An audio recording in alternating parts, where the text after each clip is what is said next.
the Caitlin Clark Angel Reese thing, which has been going on for 3 years now since LSU and Iowa battled it out in an NCAA semifinal, wasn't it? It was yes. It wasn't even a finals. No. Then that became a whole story. Oh wait, no. Didn't LSU eventually beat them in the final? Yeah, LSU won the chip that year. Yeah, but I thought it was no. The Then final. Iowa came back and beat them. Okay. LSU beat them in the semi. Got it. Okay. And went on, I thought, to win the chip that year or win the national championship. Yes, she got the. And then Angel the following year, Iowa beat LSU. Yes. Okay. Right, in Caitlin Clark's senior year. Anyway, Caitlin Clark and Angel Reese going to the WNBA. And there's all this heat.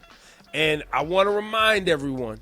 Kind of heat. They're really just kind of rivals at this point. Yeah, but the rest of the world sees it as a certain thing. Obviously. No, they weren't. They don't have heat for each other. They're just competing and turning it into entertainment. But we need to remind ourselves that the Caitlin Clark, Iowa,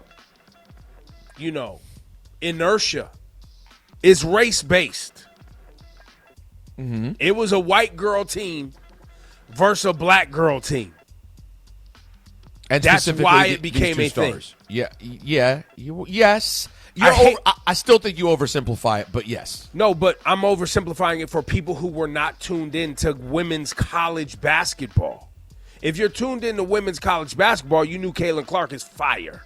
Right. You knew the LSU girls were fire. If you're tuned in. For the passive viewer, they got tuned in because they saw what they thought was some innocent white girl from Iowa going against some, tall, aggressive black girls from LSU. Y'all know what the picture was painted. The only thing I think that makes you oversimplify it is that the race part's definitely built in with Caitlin. I just think it's part of the same. It's Larry Bird. It's Eminem. She's the white girl who's nasty and gets extra attention because she's white. That to me is the basis of the whole thing. But it's still race-based. For sure. It's 1,000. in there. It's in. And so Caitlin Clark was named Athlete of the Year by, Laura, what magazine? Time. By Time. She's Time's, 2024 Athlete of the Year. So she gave an interview, Laura, and give us some of those quotes because she like the great whites who have come before her, like Eminem, like a Larry Bird, she is someone who actually gets the context of it and is not blind to it. That's the setup. Sorry. So here's a quote. She says, "Look, I want to say that I've earned every single thing, but as a white person, there is a privilege. A lot of those players in the league that have been really good have been black players. This league has kind of been built on them. The more we can appreciate that, highlight that, talk about that, and then continue to have brands and companies invest in those players that have made this league incredible, I think it's very important." She says, "I have to continue to try to change that. The more we can elevate black women, it's going to be a beautiful thing." Wow. I mean, all you think is, wow, for a young woman who comes from privilege and is killing it, how cool that she's fully aware of the dynamics and wants to be a true ally and supporter of other people. Get the F out of here with all that woke BS. Well, Ebro, off the top rope, to your point, here comes former Fox host, now angered race-baiting podcaster Megyn Kelly.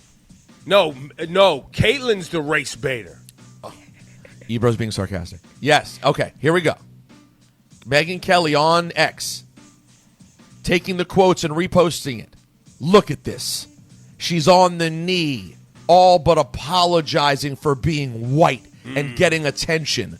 The self-flagellation, the, oh, please pay attention to the black players who are really the ones you want to celebrate. Condescending, fake, transparent, sad.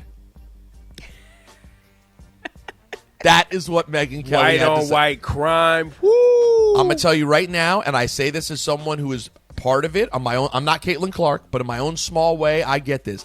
If you are a white person who says the correct, accurate, moral, and empathetic things like racism is bad, white privilege is real, I earned my place, but I did so with some privilege.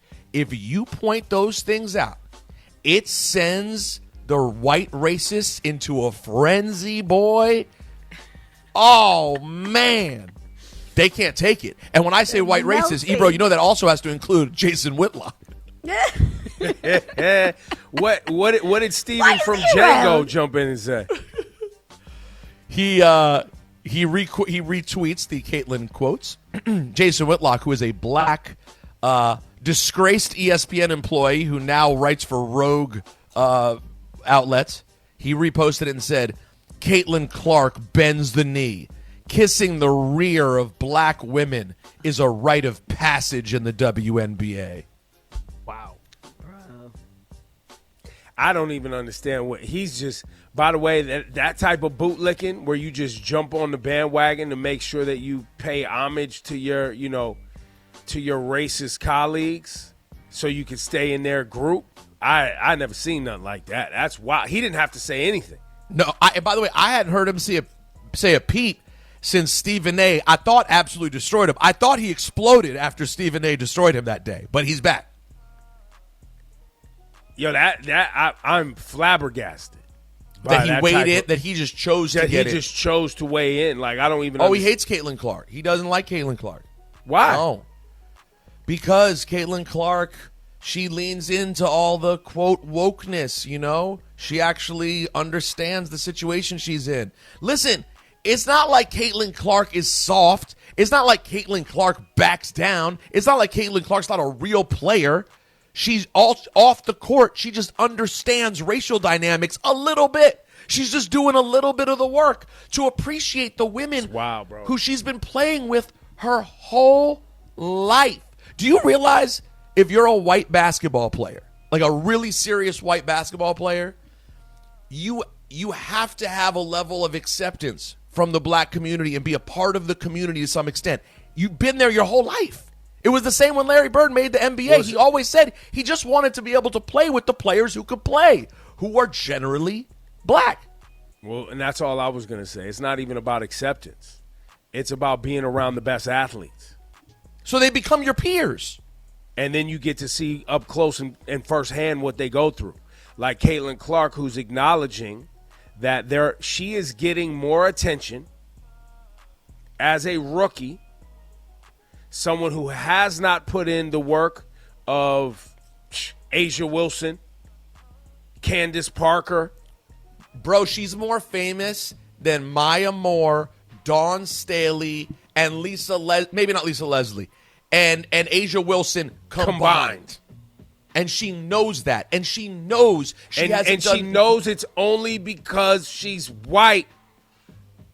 But the thing is, when you say that, Ebro, people then think that we're saying she's not a great and incredible deserving player. What we're saying is all of those other people you named are great and incredible too, and nobody was, well, let me not say that. Majority of America was not paying attention to them because a majority of America is white people, and they're only affected the same thing. Bring up my Eminem White America. Let's just stop talking. Play Eminem White America. He explains it He perfectly. explains it to you all. Shout to Caitlyn Clark. And Megyn Kelly, go sit your ugly ass down somewhere.